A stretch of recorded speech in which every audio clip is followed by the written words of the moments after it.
If you don't know, the Society for Humanistic Judaism is the umbrella organizing body for this movement that you all are affiliated with. If you are a member here at Kol Hadash, it means you're also a member of the Society for Humanistic Judaism, and I sent you all an email today. So if you're not getting our emails, be in touch with me. We were out to dinner last night and kind of joking about what if this was a roast of Adam instead. And then I went back to the hotel and I thought about like what kind of nastiness could I say about Adam, and I got nothing. You keep seeing the humanity in people with differing opinions. The one thing I will say is it's okay to finally lose the fake blue contact lenses. Nobody believes that's the real color of your eyes. So I was tasked with the assignment of considering the next 20 years of Kol Hadash and hopefully Adam's tenure here to talk about the trends that may be impacting us as a community and as a movement. So I want to clarify that in thinking about what might happen, what we might need to do additionally or differently is in no way meant to diminish what's already been accomplished. So I'm sure we'll be celebrating tonight what has been accomplished, which is remarkable because building and sustaining community is really hard. And the forces working against community and community building have increased. So simply continuing what's been accomplished at Kol Hadash and reaching a new generation with this community and the meaning it provides will be a remarkable accomplishment in and of itself. That said, we will have to continue identifying the challenges to address them as we move forward. And I'm a little bit hesitant to prognosticate about the future, knowing that there's a disproportionate percentage of science fiction fans in this crowd. I will make one bold prediction that in the future, we will all be driving electric cars. Actually, though, thinking about the challenges of community is something I've been doing for a long time, and I met Adam long before I started at the Society for Humanistic Judaism when I was working at an organization called Jewish Outreach Institute, where we thought a lot about what prevents people from participating in organized community. And we really broke it down to the barriers to participation, as we called it, and what might help people get past those barriers. And I'll give you some examples. And they really break down to structural barriers and perceptive barriers. So structural barriers can be as simple as that costs too much money. And this community addressed that not too long ago with a change in due structure that has been a trend in Jewish congregational life across America, and you guys did a great job with it that informed the rest of our movement in a lot of ways. So that cost is certainly a barrier. Location, as far as, is it too far for people? Are you hosting events at times that they can't come to because they have to worry about childcare? All of these kind of things can be thought about to help people access this community better. The big barrier that we identified as far as structural, and this is now moving a bit into perception as well, is walking through the doors of a Jewishly identified space for a lot of people who haven't done it before ever or haven't done it since they graduated from Jewish life at their bar or bat mitzvah. Is intimidating. And so one way to break that down, which Adam has certainly been doing, and I know at least one person here, and there's probably more, who met Adam outside of these four walls in public spaces, talking about who we are and what we do, and meeting people where they're at, rather than expecting them to come to us, is a very powerful method of reaching new people and letting them know what we're all about. So that is one aspect to address those barriers. But the perceptual is harder to address. And one example is, what is the meaning? What is the value? Why would I bother doing it? I'm living my life. I am celebrating Hanukkah and Passover with my family. Why would I need to be part of an organized Jewish community? So sharing that. Another powerful barrier perceptually is that, for example, people there won't be like me, and that will keep me from attending.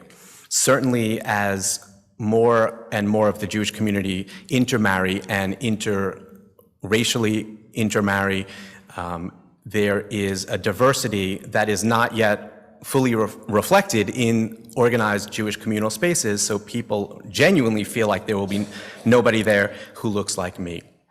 When I was doing this work at Jewish Outreach Institute, there was a community in New York City where I live. It's actually the first Reconstructionist synagogue, and I did some consulting with them, and they said, we're actually going to be celebrating our diverse families this coming Shabbat. Will you join us? And my wife is from Japan. This was before we had kids, but I call us a Japanese household. So if you're on Facebook, find the Japanese Facebook page, which I administer. And we went to this event, this Diversity Shabbat. And we live in Brooklyn. We leave our apartment. There is remarkable diversity all around us. We actually live in Park Slope, which is fairly white, and yet still, and you've got this in Chicago to some degree as well. You get on the train, it is people from all over the planet, of all shapes and sizes. We go into Manhattan, we get out, we walk the streets of Manhattan, full of people from all races and nationalities. We come into the building and we are met with a crowd of almost all white people and a couple of children of color and maybe one or two people of color. And I just put myself in my wife's shoes. And here we were walking into a celebration of diversity, and we were in the least diverse space we'd been in weeks. So that is a huge challenge, and I'm not putting them down for making the attempt to celebrate diversity, because we should and we can, but we also should be open and honest about what those challenges are and why it's so hard to get people to take the plunge. One area in our movement that I think we've really excelled is by being welcoming and embracing of our LGBTQ friends and family. And we have people from LGBTQ community in all aspects of humanistic Jewish life. And we should be proud of that and we should celebrate that. And likewise, I think we have a higher percentage of intermarried families than any other denomination by far. And we should not just celebrate that, but shout it from the rooftops. But there's certainly work to be done, and I know Adam has been thinking about this both through Kol Hadash and also through his work at the International Institute for Secular Humanistic Judaism, of how can we move forward on racial diversity as well. But that perception of there won't be anyone there who looks like me is a big barrier, and we can try to overcome that both by going to where people are, but also inviting leadership from those communities that we want to engage and bring on. Lately, I've also been thinking about even bigger challenges that may feel completely intractable, like the values in society that are leading to the breaking down of communities. So you may or may not know, you may not have heard, I think you probably have, about a loneliness epidemic in America, the rise, and certainly the COVID pandemic accelerated this trend, but this was being tracked long before. The book Bowling Alone came out in the 90s, that people are isolated more now than they've been. And I just read a statistic today of a study that is tracking this, and even before pandemic, they said 10% of all Americans live in isolation, and they had certain measures for what determined isolation. And that was the average. And then when you look at certain subgroups like people over 70, it rose above 20%. If you looked at the African American community, it's above 20%, and it's detrimental to all kinds of both social and physical health risks. So how can we address that? How do we counter it? How can we even talk about it? And do so in a society that values individualism, right? That has maybe a Protestant work ethos that suggests you need to solve your problems yourself, right? You need to pull yourself up by your own bootstraps, or it maybe even that it's your own fault that bad things have happened to you. I think a lot of people kind of struggle with that. And if you think 10% of all Americans is not that big of a number, just remember that that's 5 times more than all the Jews in America. We're only 2%. So 10% is a really significant number. And I think it's a really big challenge because, as an introvert myself, I kind of get it. I certainly feel lonely at times. And then I think that the only thing worse than being alone is being with other people. So,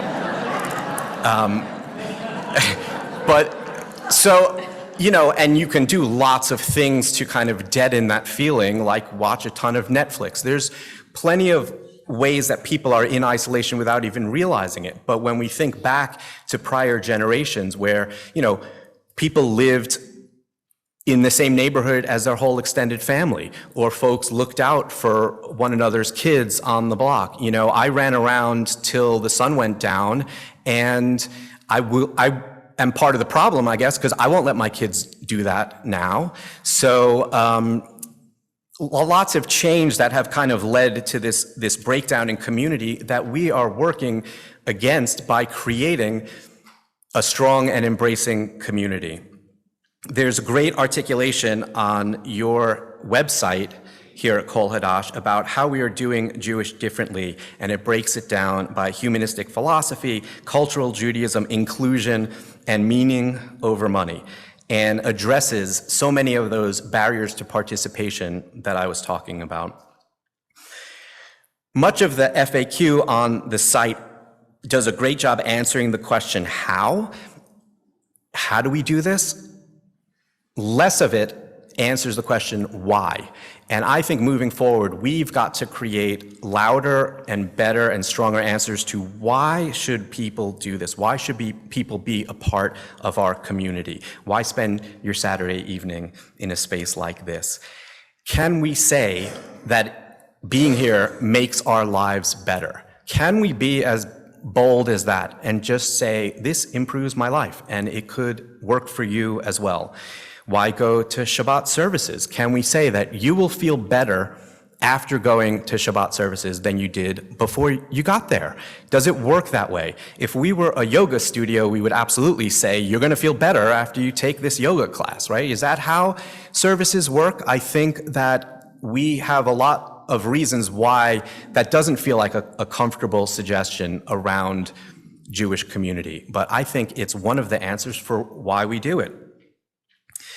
I'd love to be collecting testimonials from folks, and you should all have my email, so feel free to email me. How does Humanistic Judaism improve your life? In 2019, we had a conference at that time called the Birmingham Temple in Michigan, which many of you may be familiar with, the founding community of our movement, and celebrating SHJ's 50th anniversary. And we did a project with attendees. We asked them to, and I got close to that question of how does Humanistic Judaism improve your life, and now I wish I had asked it that way, but what I did ask was, what makes you passionate about Humanistic Judaism?